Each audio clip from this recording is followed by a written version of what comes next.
Okay. So I will go ahead and call this Kansas State Board of Nursing meeting to order. We do have a quorum here today.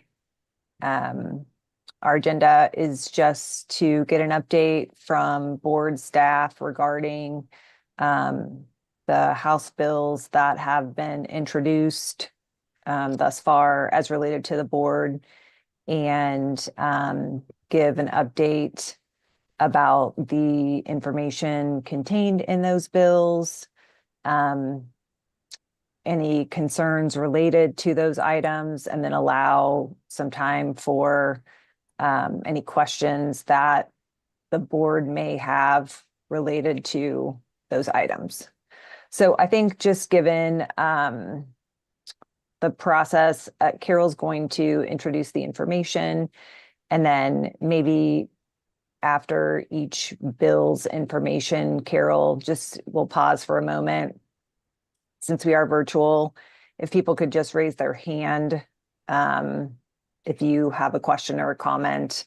I'll try to keep an eye on that, and then we could move on from there. So I will turn it over to Carol. Thank you, Madam President. I emailed these 3 House bills out to board members so that you had a chance to kind of look over these. House Bill 2478 is what we call the fingerprint bill. That is to add APRNs and registered nurse anesthetist to the ability to do fingerprints and get both federal and state background information on them. Right now, all we can do is state. So when we had our FBI audit, they suggested that we add them to this statute. So that's basically what this is. The hearing for it is next Tuesday in the House Health and Human Services Committee. The fiscal note on it, there's really no changes for us. It's not going to cause any more revenue. It's not going to cause any more expenditures.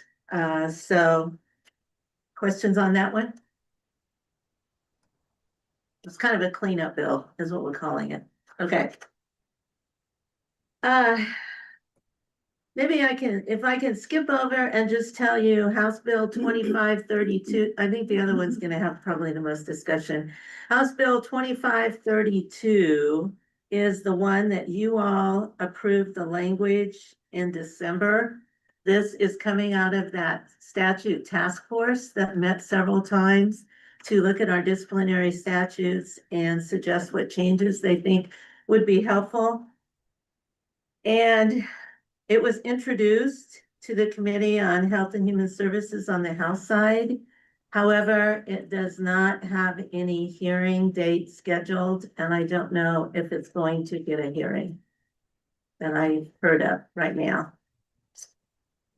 All right, the other one is House Bill 2528. This one is the bill that Representative Pickert requested. A lot of it is coming out of the Government Oversight Committee that we started working with, meeting with in the summer and continued throughout the fall.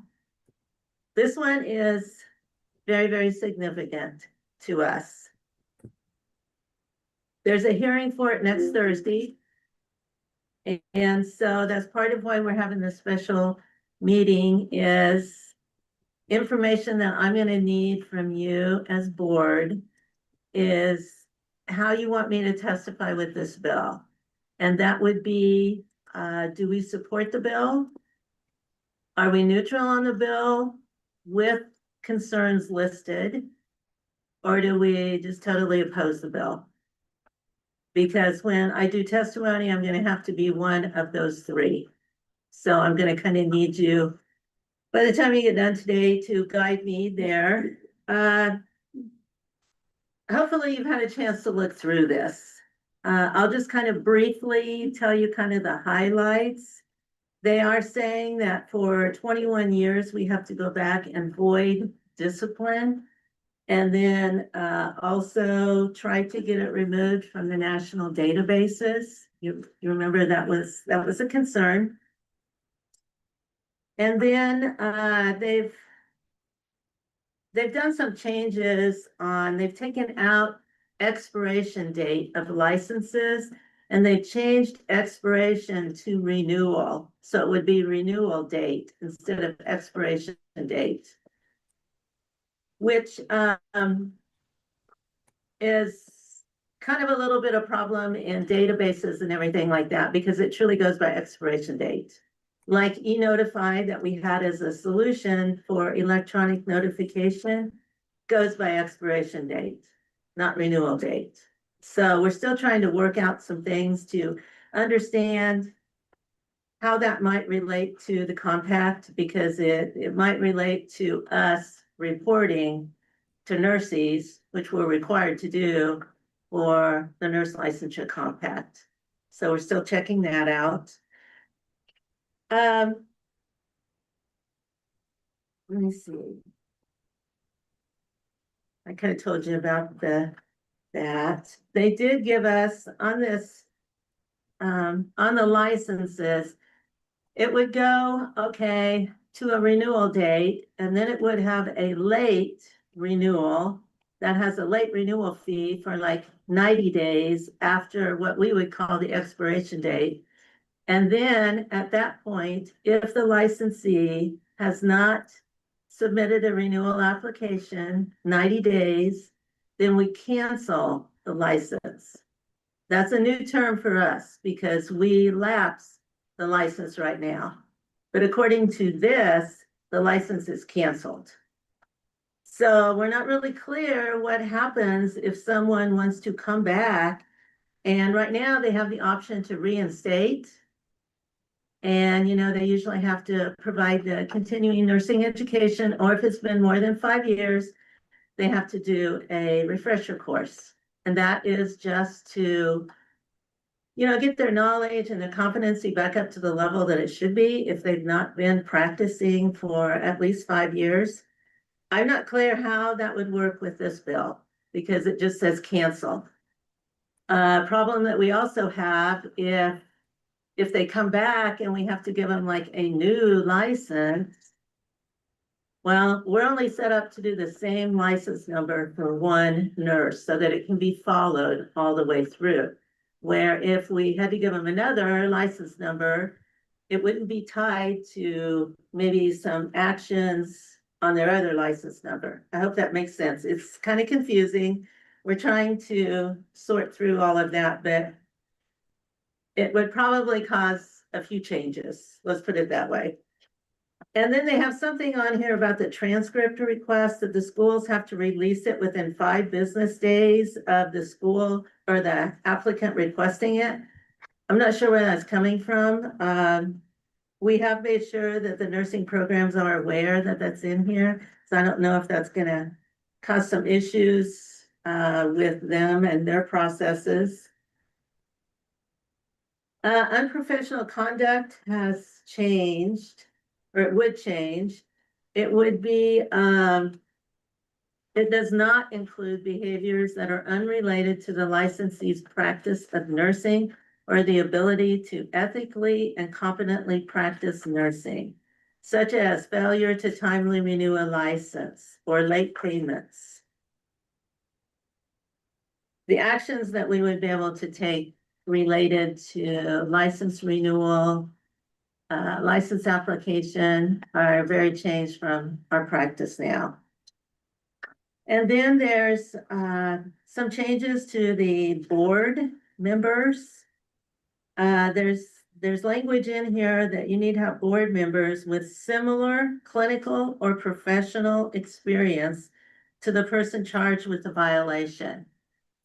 So I'm kind of taking that maybe to mean the investigative committee, that board members on there would need to have similar clinical or professional experience. They also talk about that with the investigators. And all of our investigators right now are nurses anyway. However, you know, like, there may be violations that we get that we truly do not have someone who knows a lot about. An example is med spas.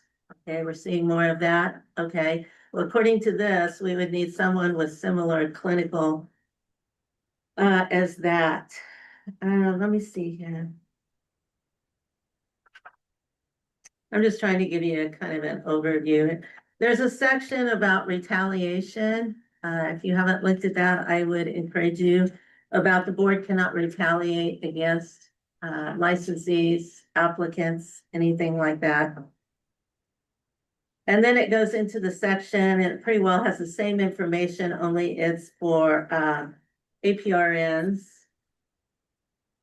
And it does say that board members would have to be confirmed by the Senate. And that a board member cannot serve as a board member while also elected to the office of governor, attorney general, or a member of the legislature. So that's new. That's a new section. I think that's, we have to do refunds for everything. We can't assess a fine for any activity related to an initial or renewal licensure. That's just kind of an overview of it. This would significantly change how we do things now. And there's no way, if this is implemented, that we can make it happen without changes. So the fiscal note that I did, we all put our heads together and figured out what it would take to be able to do this. It would take probably 21 more FTEs than what we have now. We've always been a lean staff to start out with so that we can, you know, keep our fee fund, since that's our rainy day fund. And I believe I sent out in a prior communication about the proviso that was added in the Appropriations Committee, that they will take out $1 million out of our fee fund to start up a fund. Can't remember what it's called right off the top of my head.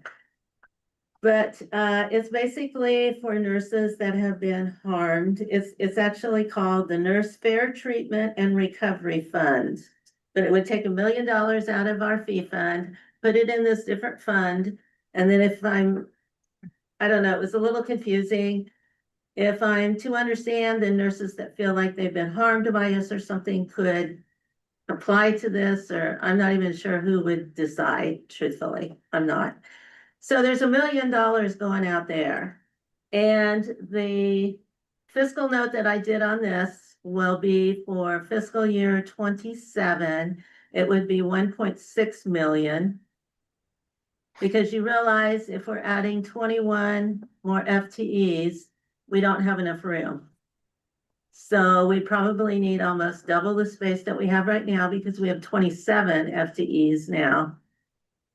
But that's what it's going to take to void for 21 years to work something through within a year. Oh, there's another thing on there that they have to be licensed within a day of receiving everything we need. Right now, by our performance metrics, we're doing 3 days. So we have to have more licensing staff. We have to have more disciplined staff. We have to have more investigative staff. That's where it's all coming from. And on my fiscal note, I did spell that all out and I put rationale on there. And then for fiscal year 28, it would be just a little bit cheaper because of the fact the first year when we add these 21 FTEs, we have to get the technology stuff and everything for 21 more staff members that we would not need in fiscal year 28. So in fiscal year 28, it would go down to 1.5 million. So, and just a thing to realize that right now we're not bringing in quite as much revenue as our expenditures are. So you take out 2.5 million out of our fee fund and we continue down that path of not making enough revenue to cover our expenses, you can kind of see where this is gonna go. Part of that proviso that also came out of appropriations is the board will not be able to raise fees, license fees in fiscal year 27. So it basically would be fiscal year 28 until you could try to increase license fees. And realizing that probably 97% of our revenue is licensing fees, right there. So as you can see, this bill is what I would call very significant. And I do have Linda here if you have questions or anything about investigations. I've got Rachel for discipline. I've got Adrian if you have questions about IT stuff and changes that we're gonna have to do and stuff like that. So we're available, however. Looks like Brenda's got her hand up. Yeah, Brenda? Brenda. Okay. Hi, thank you. Carol, I'm curious if you've had an opportunity to visit with the national organization and kind of compare this and contrast it, or have them compare and contrast in terms of how this might align or potentially interfere with our compliance with the Nurse Compact Agreement. Thank you. Yes, we've had quite a bit of discussion with them, actually. They have looked at it. National Council has looked at it. And Rick Masters, who is the attorney for the NLC, has also looked at it. I think the concern right now that is still kind of out there as probably being the only thing would be this changing from expiration to renewal. And maybe Adrian can explain a little bit more how that would impact nurses. Sure, I'm happy to. Hi, this is Adrian, Director of Operations. We submit data to NCSBN on a daily basis for the use of the Nurses e-Notify, and also as part of our agreements as part of the Nurse Licensure Compact. There are minimum data set requirements that are required, of which expiration date or lapse date, whatever the terminology you want to use, is part of that. And so there is no canceled type of status within nurses, and that would be deviating from any known national or any groups on the national level that I'm aware of using that terminology. So the implications for that potentially would be that we would be out of compliance. All records would reject from importing into those systems. Likewise, it would complicate and make nearly impossible to do the e-Notify notifications that are part of this bill, which we have been working with the NCSBN Board of Directors on and are making great progress on that. So that would be something that would need to be worked through. That could not be done overnight. And then likewise, we do have other systems that we interface with on the state level. There was Senate Bill 66 that established a statewide license verification database. They too do not use any terminology like that for other licensed professions. So that would be problematic with our requirements of meeting that mandate. Also, the nursing workforce centers, KDHE, Department of DCF, all of those groups that we send information to that do rely on expiration date as part of that would also equally be impacted. And one thing that I forgot to add that I think is an important thing that you need to be aware of, according to this would take effect and be enforced from and after its publication in the statute book, which typically is July 1st. And I'm just telling you, there's no way that we could do that by July 1st.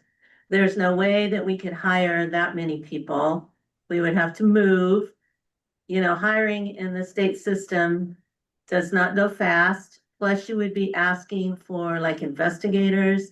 some of those to have very specialized qualifications. And so I just wanted you to be aware of that too.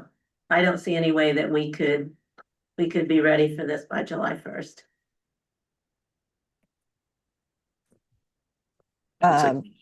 Brenda has her hand up. I want to ask one question real quick first, if I can, Brenda, just for clarification, Carol. So you had made mention that unprofessional conduct as defined would change and not include anything associated with license renewal. However, at the beginning, in the 21 years of issues, I guess, is that just associated to license renewal, or are they asking for all, I guess, all violations to be wiped? So sexual abuse, drug diversion, essentially any findings previously. And what would the impact on Kansans be with that? Very good. We've been trying to clarify that a little bit better because it's not real clear to us too. I don't know, Charles, I think you were gonna maybe do a little bit more looking at that. Do you have anything to add on that? Yes, this is Charles, your board counsel. I looked through the bill and I looked through the analysis that the compact made. And in section A on the first page of the bill, it references 651120A7, which is unprofessional conduct. And then that points to the regulation 60-3-110. And then that encompasses, like you're talking about, physical abuse of patients, commission of sexual misconduct or abuse, drugs, impersonating a nurse. It encompasses all those things. So I think that needs to be brought to the attention of the legislature. I don't know if they intend for all discipline going back to 2005, or if they just intend for license related. So that needs to be clarified with them. Thank you. Seems like that would be very concerning, in my opinion. Brenda. Yeah, just to follow on to that. So that was probably the piece that was most concerning to me about this bill, because there are times when the board takes action based on non-practice violations because there is an assumption that it would potentially interfere with their ability to safely practice nursing. So I just wanted to give a few examples that came to mind for me. For instance, we have taken action when someone has had 3 DUIs, when someone has been part of a criminal investigation into something else that is adjacent to their practice of nursing, domestic violence and child abuse cases that they are involved in. When a police report is made and a criminal report is made, we get those reports on licensees. And so we have to determine if we think that whatever that involved potentially makes them unsafe to be around patients who are vulnerable. So that was probably the biggest question I had, and just how voiding would work if you void it at the state level, how national databases can void. And I'm thinking too of the other databases that we report to, like DEA and CMS and others. We don't have any control, and the state wouldn't have any control over that. So they would be void in our system, but they would still show up nationally if they're licensed in another state, for instance, or on their multi-state, I think, if I'm reading this right. So maybe council wants to clarify that for me, because I was a little confused by that. I think Rachel can give us some information about that. Yeah, so for the purposes of the National Practitioner Data Bank, and probably other entities we report to pursuant to law. What we would do is we would be able to notify them of the voiding of the action. What we are unable to do is to unilaterally delete any report from their database or their databases. That is a determination that they make, and we do not have a say over. We can notify them of the status. So for example, this bill does not expunge, but expunged state orders are not recognized by the National Practitioner Data. So states can expunge an order, but the data bank says we do not recognize those. We are going to keep those reports up. I don't know, it's unclear. I'm not aware of any precedent of statutes like this where the legislature is voiding orders. I don't know exactly what NPDB would do with those orders, but they would be making those determinations and we would just make the request to have them deleted. They would have to choose whether or not they actually were going to delete them because of how they practice under federal law, and it would be based on a state law determination. So it could be tricky on what's actually recognized on the public data bank for us. And I just a point of clarification. So those are reported currently because like a license lapse issue as it's in our current statutes falls under unlicensed practice or falls under unprofessional conduct, sorry. And so that's why it's reported as such. But when it shows up on someone's record, is it listed as unlicensed practice? Or it seems like we've been hearing that it's listed as unprofessional conduct. So I'm just curious, as we look at current state, how is that showing up currently?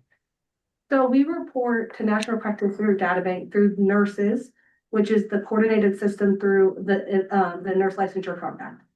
So the way those reportings happen is you identify the action. So if you revoke someone, you issue a fine, you require CNEs. So the action, and then you give a basis for action. So basis for action currently, there's no option for an unprofessional conduct action code. Or basis for action code in nurses or the nurse license or NPDB. Rather, we report that as practicing without a valid license. So it's not necessary. So we do cite in orders to violations because we have to cite to the statute. But what we don't do is report them. We report them of what the reason it was. So whereas a statute may be cited in an order, it is not what the code is reported to the public. The public sees that they weren't practicing without a valid license. Only the order itself cites to the statute as defined by the regulation. And we can forward on how that appears in the reporting versus the order versus the actual report. So we generate a report. The order is what is taking the action. We report based on what the basis for action and the action was, which does not include unprofessional.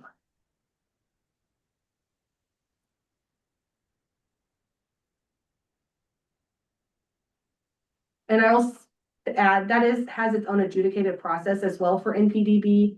People can appeal those decisions with the National Practitioner Data Bank. And we have to then show why we did what we did and why we reported them and if we were valid in doing so. So there is a due process for when those reports are generated on that stage.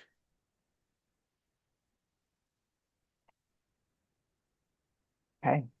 I don't see any other hands, so I have one additional question. In terms of board member appointment approval, I'm assuming perhaps there are other boards that require Senate approval. I don't know.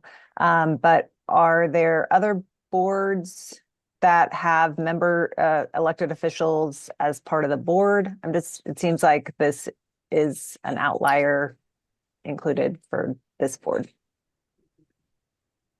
Yeah, I can answer that. I know of one other board that actually has 3 legislators on it. I kind of looked for the other boards and I didn't get a chance to go through all of board members to see, but I know that other board does have 3 legislators. So obviously this wouldn't be the same as for the other regulatory boards. And you will see that with a lot of the stuff in here. it seems that nursing is, being made to have separate than the other regulatory boards. And that's very interesting, that nursing is singled out versus the other ones. This is Charles Macheers. I can answer that question a little more fully also.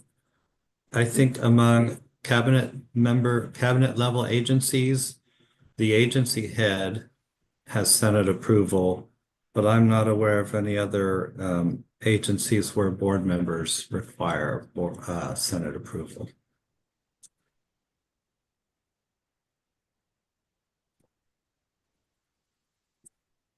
Thank you. Yeah, the only one that comes to mind for me is Capers.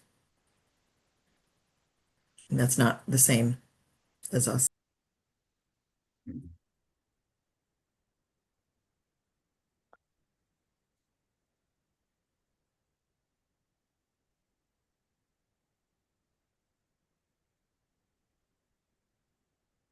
I think I just have one additional question. I don't know if it came up when we discussed the task force that had taken place for the board when there was review of this statute and suggested amendments to the statute.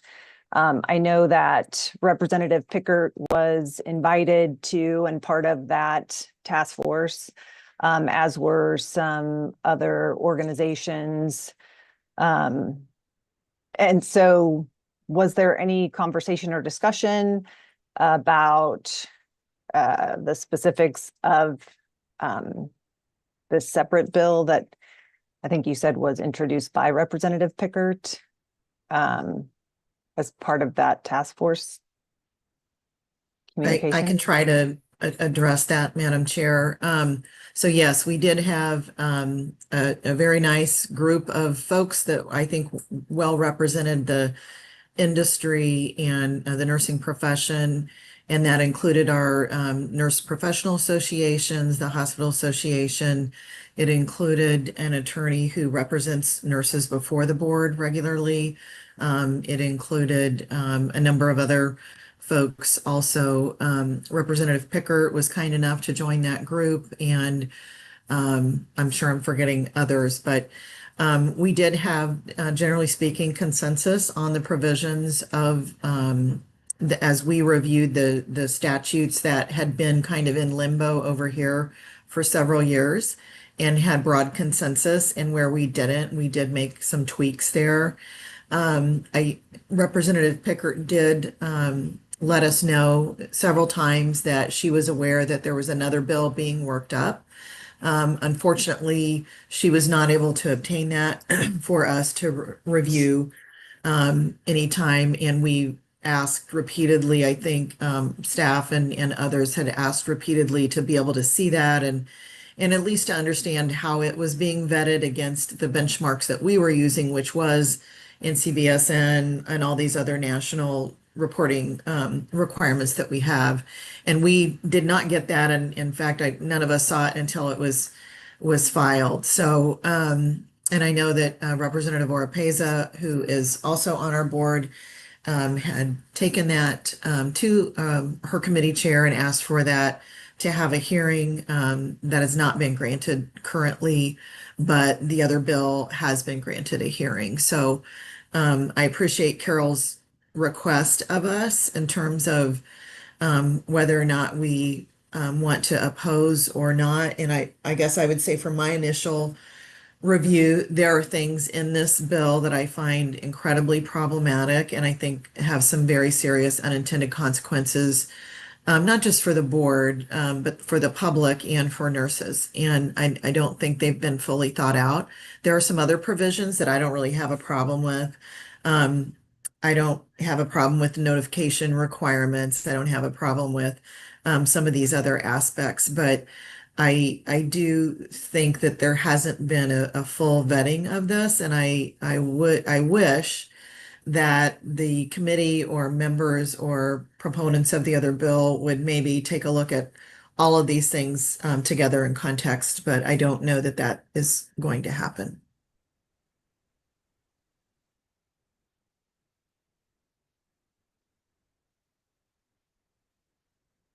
Any other thoughts in terms of opposition to or support of specific components within this bill? Madam Chair, this is Ruth Burkhart. I agree with Brenda. My thoughts exactly.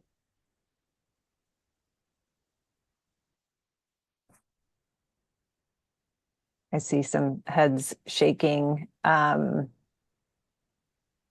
think it is key to note the potential impact for participation in the license compact in terms of the language and maintenance of licensing for Kansas nurses and how that may impact workforce overall would be a big issue.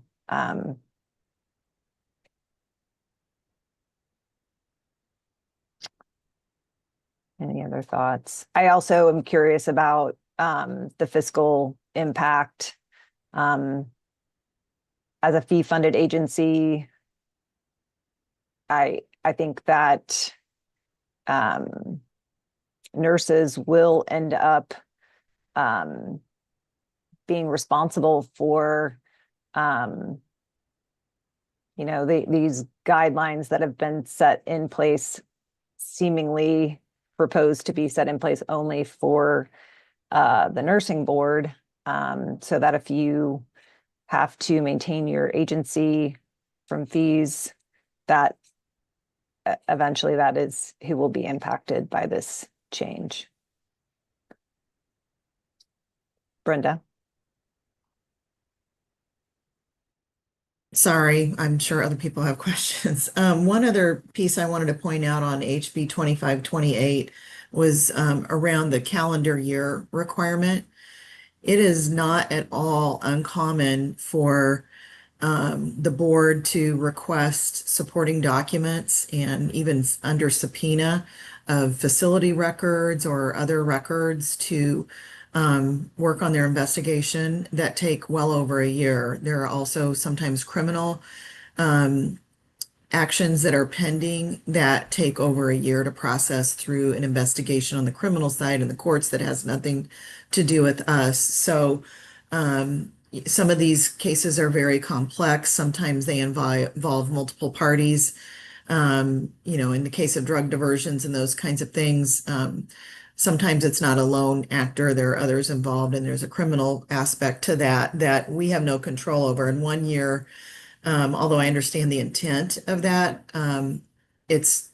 we would be dismissing a lot of cases probably on a time period that have significant implications for public safety.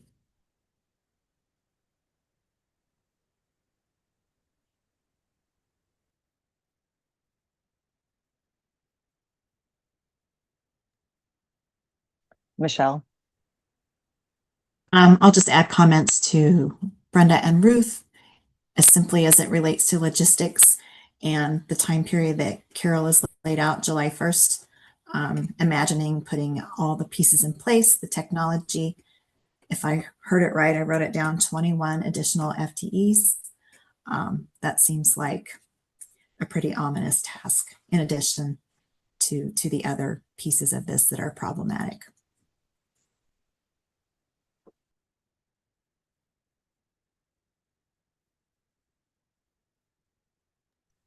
Stephen?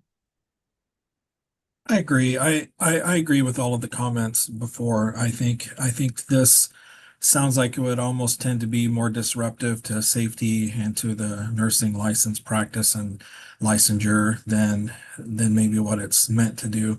I think that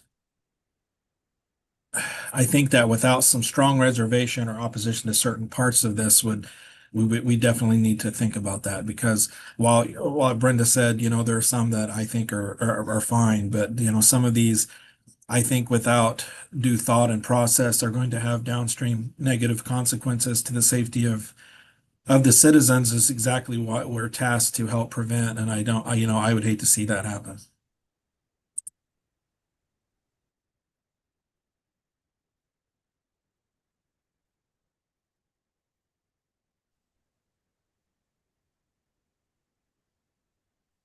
Any other comments or any additional information that either board staff or Charles would like to provide based on comments?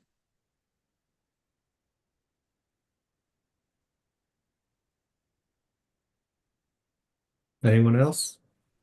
This is Charles. I was having some computer problems at the beginning, so I wasn't sure. I heard the whole discussion about whether to be a proponent, opponent, or neutral, and citing all the flaws in the bill. So hopefully I'm not repeating anything that was already said, but I think if there's testimony, you should point out all the flaws and concerns we have, and maybe even suggest some balloon amendments to fix the flawed language. And it's done quite frequently, and a lot of times the committee will respond favorably to suggested changes to the bill language. So that's all I have.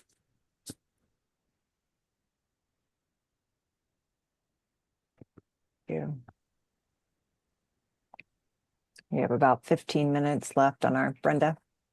Sorry, Charles, just to clarify, would it be your recommendation that if we were to oppose this bill, but we still list the areas where we would make proposed amendments, or because that would be my inclination. I don't think there's any reasonable way we could support this bill for sure. I think we are not neutral on this bill because the implications, but I also want to convey that we would be amenable to trying to mitigate any potential conflicts with NCSBN and our other reporting authorities, and do everything we can to protect the public safety. So I don't know, that would be my recommendation. I don't know what your thoughts are on that as our council.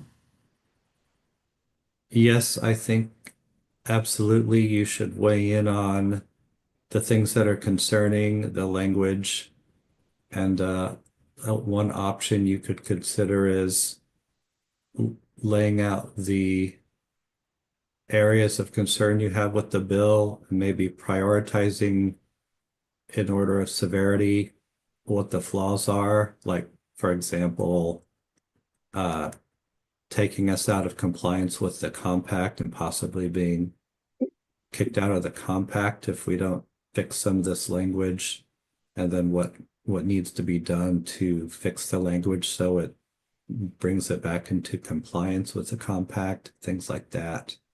I think the committee needs to know that if we're removed from the compact, that would immediately disqualify a very large number of the nursing population, and that would exacerbate the shortage. So, and just all the little things like after 90 days, what happens? How do we, what the requirements are for what we have to put into nurses, and how we need to make sure the language doesn't contradict the requirements for a compact.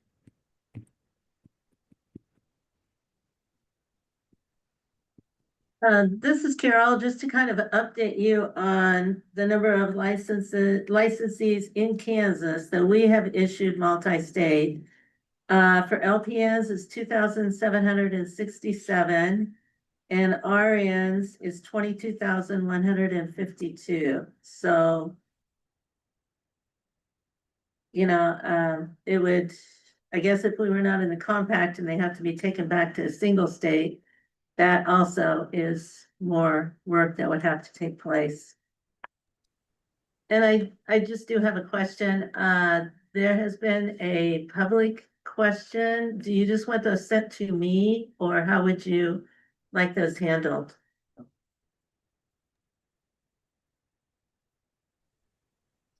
I think those questions, just for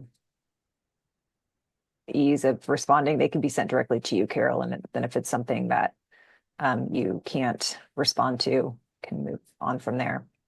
I just want to also ask, so there's also greater reach though on licensure impact, because there could be Missouri, Oklahoma, Colorado, like nurses who are practicing on a compact license in Kansas who would not be recognized in Kansas, correct? Like if we are. Yeah, and those numbers we do not know, because if they have a multi-state license that was issued in another member state, they do nothing through us. That's all through the employer that they check that multi-state license. So I have no idea what that number would be. I'm sure it's big though.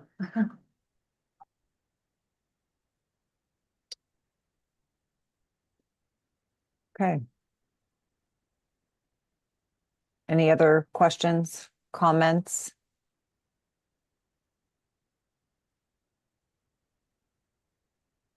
Anything else? What else do you need from the board, Carol? Well, if I'm understanding, I just want to make sure that I'm understanding your position. Is it that you want to be neutral and I bring out all of these concerns? I try to prioritize them, and then that, an amendment might be able to take care of some of this? Is that what I'm hearing you say that you want me to do? I just want to clarify. Madam Chair, this is Ruth Burkhart. No, I I support opposing it and prioritizing the concerns as Charles has recommended, so that we can address each and every one of the concerns we've talked about, plus there are more, and make our wishes known. The impact, if this passes as is, I think would just jeopardize so many things for public safety and so many other areas. I can't support it under any condition.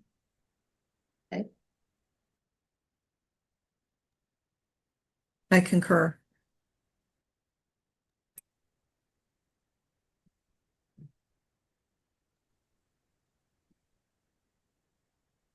I have to say the same. I think that we can provide our comments in terms of all of the items as to why we oppose, but I wouldn't want to go on record as being neutral. And then this moves forward without changes that are very impactful on a lot of levels. So.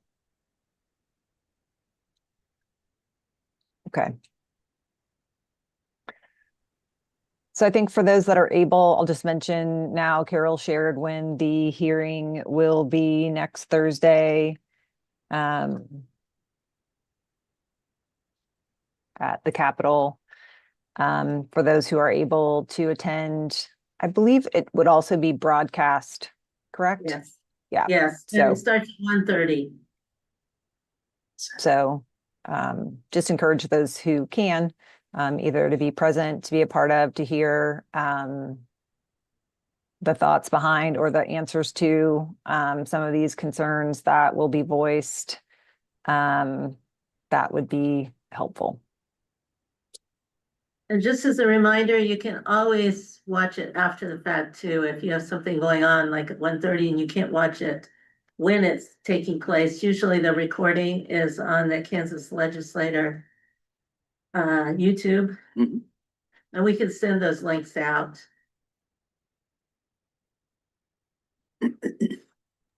Okay.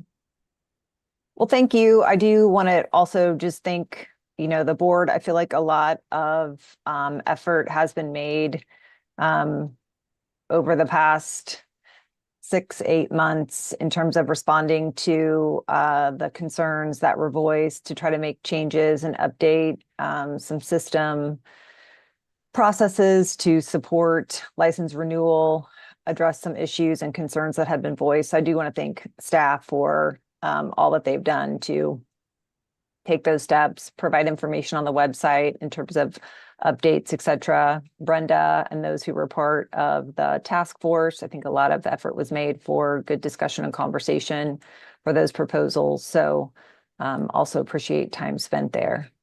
And for everyone making yourselves available today to get a status update and be able to give feedback about these proposed bills. So we'll end on a good note that the fingerprint bill will be heard on Tuesday. Hopefully that will meet a need moving forward. So we'll be grateful for that and hopeful, and then we'll see what happens on Thursday. So thanks, everybody. We'll adjourn.